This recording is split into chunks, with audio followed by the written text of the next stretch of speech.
All right. So number 9 is a common question for a lot of students to get wrong. And the situation for this one is that the statement, for example, Hmm. you don't need to really include it in the sentence. And so because you don't really need to include it in a sentence, it's considered a parenthetical phrase.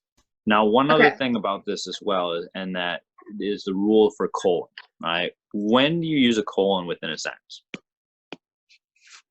Um, a list. So you're not completely wrong in respect with what a colon does, what a colon provides to a sentence.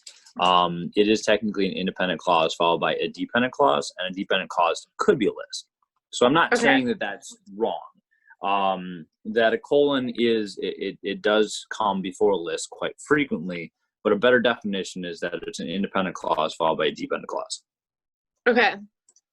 And so with the significant historical scenes from, Okay. oh, I haven't finished the idea, right? Yeah. And so that's an example of dependent clause. Now, one other thing with this sentence that you can kind of do is whenever it comes to a parenthetical phrase, you can basically eliminate it.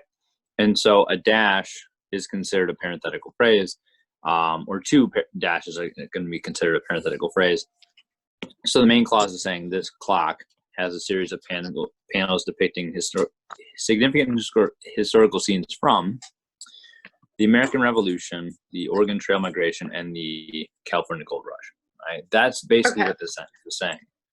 And so everything in between, right, the generally regarded as the Billy's masterpiece, and for example, they don't need to be stated. Also, the same reason why from is wrong is the same reason why, for example, and having a colon after that would be wrong too. And so basically both of those eliminate themselves from the standpoint that you don't have an independent clause first. Okay. And so that's the one thing I want to focus on when it comes to colons is you have to have an independent clause followed by a dependent clause. If you don't, cross them both out. At which Okay. point you're left with A and D.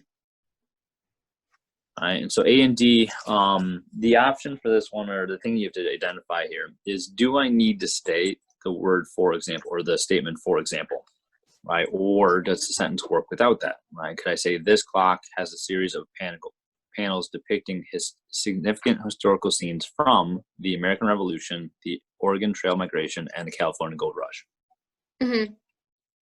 So you can say it without the for example.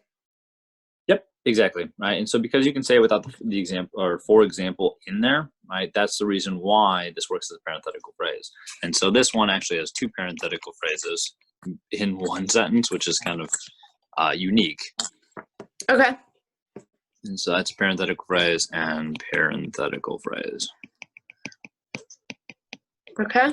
That makes sense. Perfect. That's the reason why D doesn't work. The main reason for why not to use a colon is dependent clause.